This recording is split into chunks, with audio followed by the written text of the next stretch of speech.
Okay, this is part two. There's our house. There's a garage. There's one of our barns. And I'm going to pan around here. You can see that we have made great expense since 2019 fencing our property. I want to pan in to that space over there, that pasture way over there.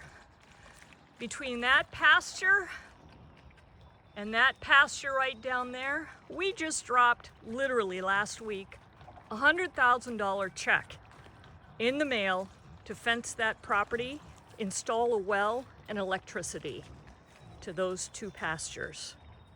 Literally last week. And now we found out about the power line project. So over here, let me back up. Over here we have more pasture and barns. Our well is over there. So let me show you, and we have another pasture beyond that tree line. And that is where the horses are right now, because we practice rotational grazing and restorative agriculture on this farm. Oh, by the way, the fences were installed with the help of a USDA NRCS grant, cost share grant. So if this property is destroyed, you are wasting taxpayer dollars. All right, let me take you a look on where this power line's gonna go. Okay, I'm just walking down my driveway. I'm standing on my driveway. Off in the distance there, you can see the current power line tower up on Snyder Hill. Let me back down here a little bit more. All right, so that's where the extension would break off from the proposed extension, and power line would break off from the existing power.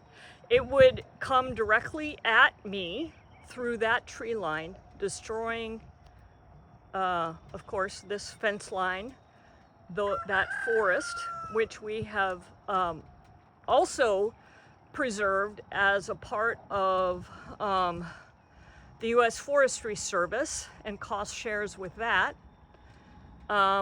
It would, because of the 200-foot easement, it would destroy that barn. Oh, we just put air conditioning and heat at mini split in for our chick hatching room at about $2,000.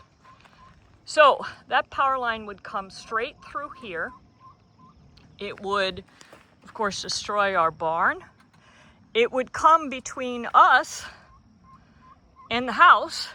It would literally run through our front yard and continue on this direction, destroying this pasture, that horse barn, that tree line, and our horse barn on the lower pasture.